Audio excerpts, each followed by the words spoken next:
tentunya Anda masih bersama channel Bang Kumis Berbagi di edisi hari ini Senin 20 Mei 2024. Dan perlu kami informasikan Bang Kumis saat ini ada di salah satu kawasan, tepatnya tidak jauh dari perbatasan dua desa. Di belakang sana ini adalah desa Gombong dan ke depan sana adalah desa Teluk Lada. Yang satunya? Satu? Ini sekolah di mana? Mau pulang ke mana sih? Kampung 8. Nah, di sana kan jalannya udah mulai diperbaiki ya? Iya. Sementara ini Kampung 8 hancur begini nih, bagaimana nih? Pengen diperbaiki sama kayak Kampung 5 gitu ya.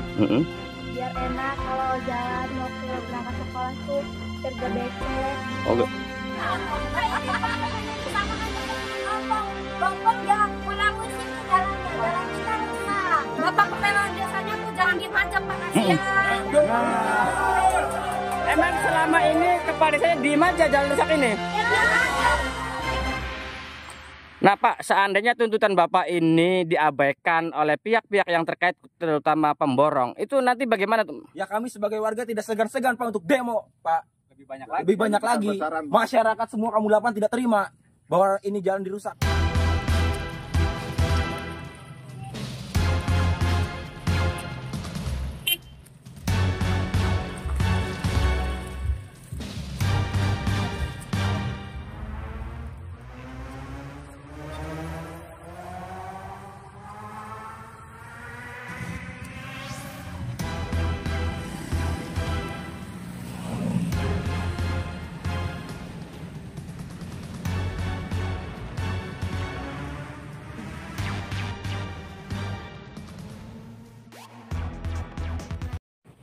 Oh, selamat siang Pak Sekdes. Selamat siang Pak.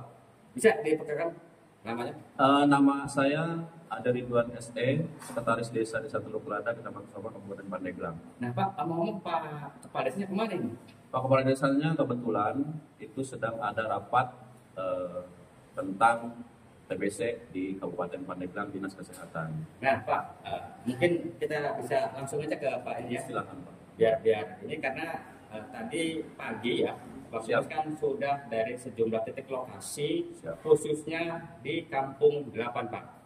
Dan Bang Kumis di sana menerima keluhan-keluhan warga terkait masalah jalan yang awalnya bagus menjadi sekarang rusak. Pak, bisa dijelaskan itu bagaimana sih Pak kronologisnya sampai jalan tersebut rusak parah seperti itu? Kronologisnya seperti ini Pak.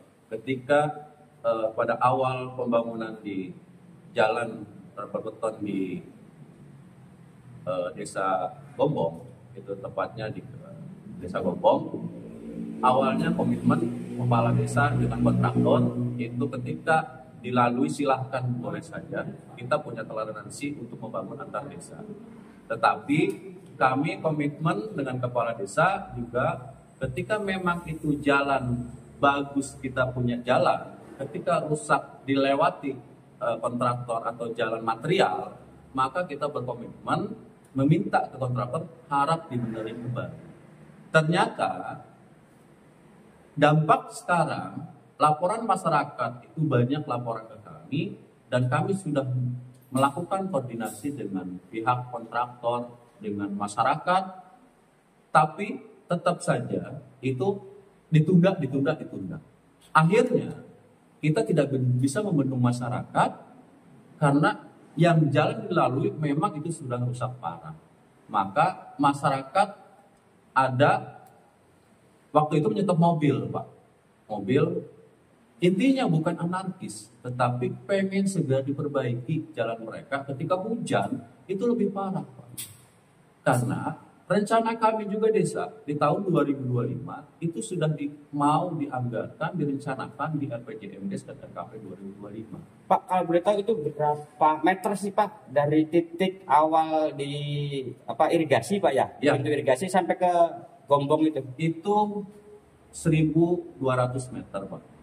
Karena itu poros desa, memakan biaya besar, kami baru bisa melaksanakan 2 titik Pak, artinya 200 meter. Berarti masih sisa 1000 meter lagi. Nah yang 1000 meter itu memang direncanain apakah mau dibangun Pak? Direncanakan dibangun itu tetap Pak, kita harus continuous, jadi kita harus bagi-bagi, bisa saja nanti 200 meter ke Kampung Karya, biar lama-lama kan bisa nyambung Pak artinya. Tapi kan gini Pak, anggaran desa kan kita tahu nggak seberapa lah. Ya. Karena kondisi di Teluk Lada ini kan masih banyak infrastruktur jalan yang perlu perbaikan. Betul Pak, banyak sekali. Di satu titik aja ini kan berarti ada 1000 meter lagi. Nah sementara kondisi struktur sekarang yang dulunya memang harusnya dengan anggaran yang memang sudah direncanakan, karena sudah rata, sekarang kan hancur Pak, itu bagaimana Pak? Nah inilah kita harus menyikapi ke sana Pak. Artinya pasti ada perubahan anggaran yang memang signifikan Pak. Karena gini, ketika kita sudah merencanakan dengan jalan yang normal, tapi sekarang dilalui mobil itu sampai parah, berarti kita harus menambahkan anggaran seperti itu. Maka kami berharap kepada pihak-pihak terkait itu agar kita bisa membangun poros desa itu sesuai dengan rencana yang awal. Tapi ketika ini parah, dan itu juga harus menghitung anggaran kembali Pak, seperti itu. Nah ini kan rusak bukan karena alam Pak, tetapi rusak karena ulah manusia. Salah satunya proyek. Harapan Bapak gimana harapannya? Harapan kami, jadi yuklah kita sama-sama biar proyek yang di tetangga desa sebelah juga bisa berjalan, tapi dampaknya ke kita, ya kita memohon perbaiki kembali jalan kami. Kepada proyek Pak ya? Pada proyek. Nah, adapun pemerintah, kami tuh mohon bantuan pemerintah karena anggaran tadi sudah di awal dibilang sama Bang Kumis, anggaran kami sangat minim, anggaran desa, sedangkan jalan-jalan masih banyak yang harus diperbaiki, paling bisa kegarap 200-100 meter rapat beton. Nah terus gini Pak, tadi Bang Kumis juga sempat warga itu sangat antusias untuk menyambut kedatangan Bang Kumis karena di situ memang merasa sudah kecewa banget, bahkan sampai membuat istilah orang gombong makan nangka, orang Teluk Lada kena getahnya. Ya, dan mereka akan demo besar-besaran Pak. Bagaimana untuk menyikapi itu Pak? Menyikapi ini kami tetap Pak harus sebagai pemerintahan desa yang harus mengayomi masyarakatnya. Kalau memang itu kita tidak bisa membendung itu Pak. Tapi kami setelah berusaha berkoordinasi, tapi tetap kalau proyek tidak ada indikasi atau kemauan untuk memperbaiki, ya kami tidak bisa menahan masyarakat mau seperti itu. Oke, terima kasih Pak. Siap. Salam buat Pak Kades nanti. Siap Bapak nanti disampaikan.